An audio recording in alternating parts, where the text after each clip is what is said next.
à tout le monde, j'espère que vous allez bien. Aujourd'hui, on part de Malte, une petite île à peine 316 km², mais avec une grande histoire. Membre de l'Union européenne depuis 2004, cette destination attire de plus en plus des étudiants internationaux et pour des raisons très concrètes qu'on va explorer ensemble. Cet épisode, on va peser le pour et le contre, sans filtre, parce que oui, Malte a des atouts indéniables, mais ce n'est pas non plus la destination parfaite pour tout le monde. Alors, restez bien jusqu'à la fin parce qu'on va aussi voir pour quel profil d'étudiant Malte est vraiment fait. C'est parti. Premier gros avantage. Malte est un pays bilingue. On parle maltais, est une langue fascinante aux racines arabes et romaines, mais aussi et surtout l'anglais. L'anglais est une langue officielle et langue du quotidien. Ce n'est pas comme partir en Espagne ou en Allemagne, où tu dois te battre avec la langue locale pour t'en sortir. À Malte, tu es immédiatement immergé dans un environnement anglophone, naturellement, sans effort particulier. Et ça, sur un CV international, c'est un atout majeur. Travailler, étudier, socialiser en anglais pendant plusieurs mois, ça te forge une vraie aisance que tu n'aurais jamais en restant dans ton pays. Nermine, toi, qu'intéresse au parcours académique à l'étranger, qu'est-ce que tu penses du système universitaire là-bas? Bonne question, Yessine. Et justement, si le deuxième avantage est si essentiel, les diplômes obtenus à Malte sont reconnus dans toute l'Union européenne. L'Université de Malte est l'une des plus anciennes d'Europe. Il existe aussi de nombreuses écoles privées spécialisées dans les langues, le business, l'IT ou encore le tourisme. Et si tu es étudiant européen, bonne nouvelle, Malte est accessible via le programme Erasmus+, ce qui veut dire bourse potentielle, frais réduits et expérience internationale reconnue. Et côté budget, Yessine, est-ce que Malte reste accessible financièrement? Absolument. Comparé à la France ou à l'Allemagne, vivre à Malte reste globalement moins cher. Un repas au restaurant, les transports, les courses, tout ça est accessible surtout si tu gères bien ton budget. Des aides existent aussi. Erasmus Plus offre des bourses en fonction du pays d'accueil et certaines aides nationales peuvent compléter le financement. Renseigne-toi bien via Campus France ou l'équivalent dans ton pays. Attention, toutefois, le logement en reviendra dans les inconvénients car c'est point qui s'est sensiblement dégradé ces dernières années. Nermine, parlons maintenant de quelque chose d'un peu plus agréable, la qualité de vie.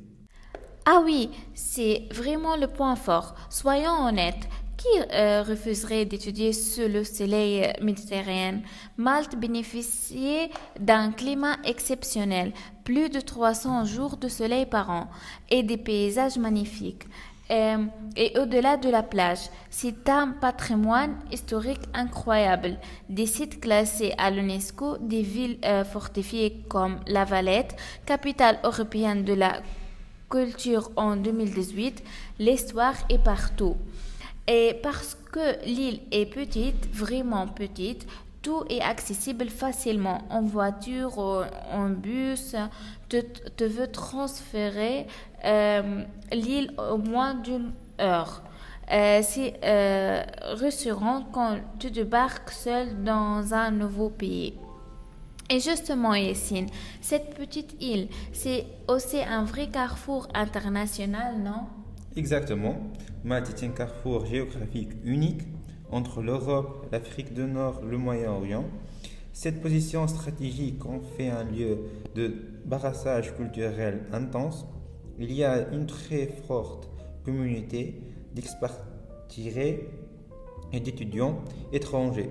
Tu vas croiser des gens du monde entier, des Italiens, des Britanniques, des Tunisiens, des Australiens, et ça, pour le networking et l'ouverture d'esprit, c'est un précieux tu repars avec un carnet d'adresses internationales.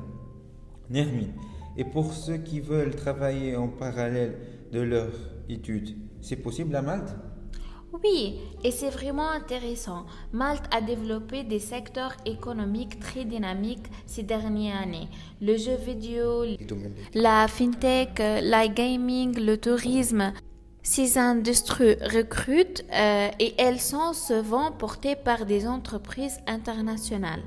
Selon ton visa et ton statut, il est possible de travailler en parallèle de tes études.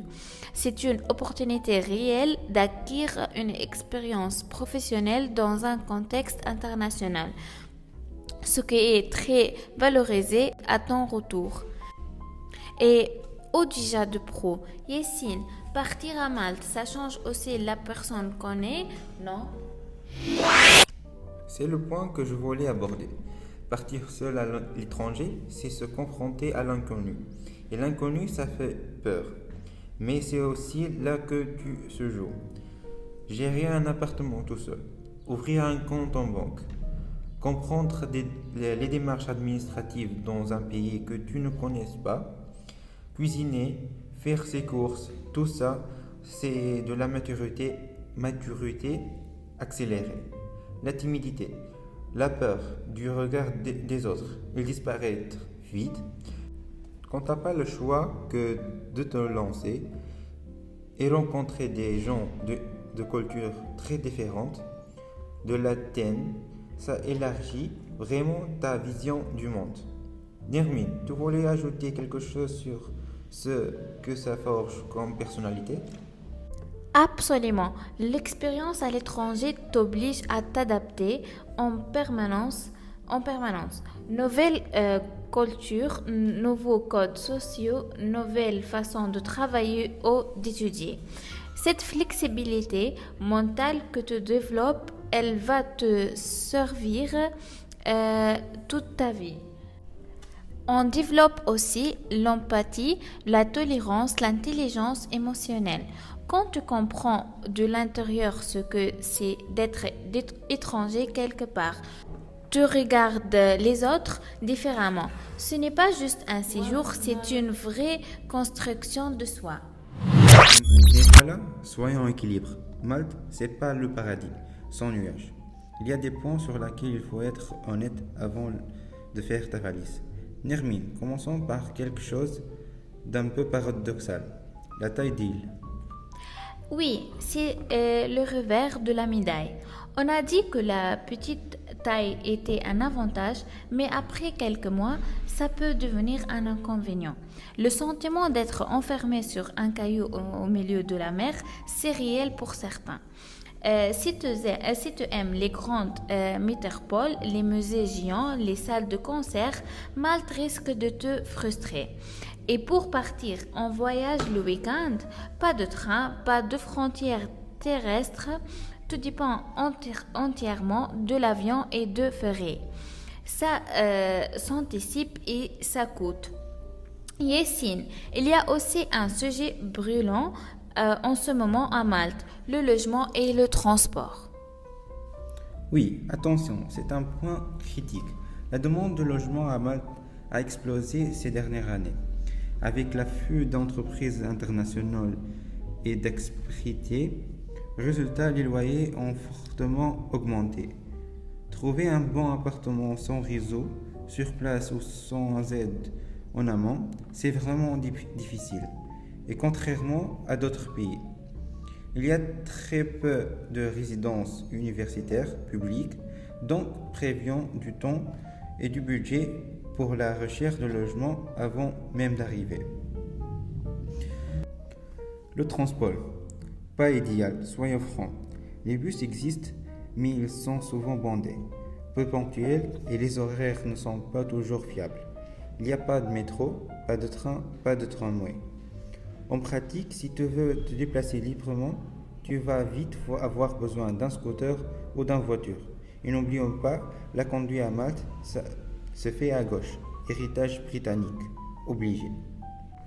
Maintenant, on va poser des questions à notre invité pour nous raconter ses expériences à Malte. Merci Nermine et Essine pour l'invitation. Alors je m'appelle Mignard, je suis venue à Malte pour mes études et aussi pour vivre une expérience différente de ce que je connaissais. Merci Minia pour accepter notre invitation. On va commencer avec la première question. Pourquoi as-tu choisi Malte? Alors honnêtement, au début, Malte n'était pas forcément le premier pays auquel je pensais. Mais plus je m'en renseignais, plus ça me semblait être une bonne option.